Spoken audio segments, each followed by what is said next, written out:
The days diary with মুনিয়া। আজকের আমরা জানব সেমোলিনা কেকের উৎপত্তি প্রসঙ্গে। সুজির কেক বা সেমোলিনা কেকের যেমন বাসবোসা রেভানি উৎপত্তি মূলত মধ্যপ্রাচ্য, যা পরে গ্রিস, তুরস্ক এবং দক্ষিণ এশিয়ায় জনপ্রিয়তা লাভ করে। এটি প্রাচীন অটোমান সাম্রাজ্যের রন্ধনশৈলী থেকে উদ্ভূত বলে মনে করা হয় এবং ঐতিহ্যগতভাবে সুজি, মাখন, চিনি, ডিম ও সিরাপে ভিজিয়ে তা তৈরি করা হয় এবং নস্টালজিক উৎসবে তা খাওয়ার হিসেবেই পরিচিত। সুজি কেক বা সেমোলিনা কেকের উৎপত্তি ও ইতিহাস বেশ বৈচিত্র্যময়। অঞ্চল ভেদে এটি ভিন্ন ভিন্ন নামে পরিচিত হলেও এর মূল উৎস মূলত মধ্যপ্রাচ্য এবং অটোমান সাম্রাজ্যে। বেশিরভাগ খাদ্য ঐতিহাসিকদের মতে আধুনিক সুজি কেকের আদি রূপ হল মধ্যপ্রাচ্যের বাসবৌসা।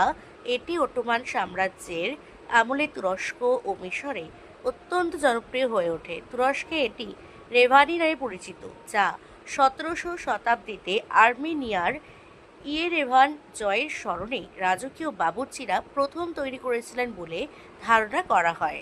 কেউ কেউ মনে করে থাকেন সুজি কেক নবম শতাব্দীতে আব্বাসীয় আমলের মামুনিয়া নামক একটি মিষ্টির রেসিপি থেকে বিবর্তিত হয়েছে, যা মূলত সুজির পুডিং বা হালুয়া জাতীয় ছিল।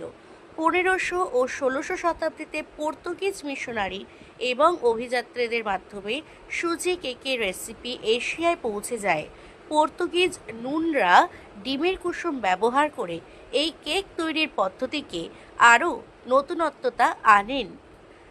মালয়েশিয়া ও সিঙ্গাপুরের ইউরেশীয় সম্প্রদায়ের মধ্যে এটি অত্যন্ত জনপ্রিয়তা লাভ করে। সুজি শব্দটি মূলত হিন্দুস্তানি বা হিন্দি শব্দ থেকে এসেছে।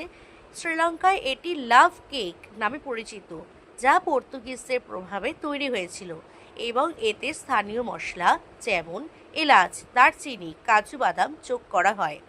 ভারতে এটি সুজি বা রাওয়া কেক হিসেবে পরিচিত। বার্মায় মিয়ানমার থেকে সান উইন মাখিন বলা হয়, যার মূল রয়েছে ভারতীয় রন্ধনশৈলী। মূলত সুজি কেক প্রাচীন গ্রিস ও রোমের শস্যভিত্তিক খাবার থেকে শুরু করে মধ্যপ্রাচ্যের সিরাপে ভেজানো মিষ্টির হাত ধরে আজকের আধুনিক বেকড কেকের রূপ লাভ করেছে। Thank you.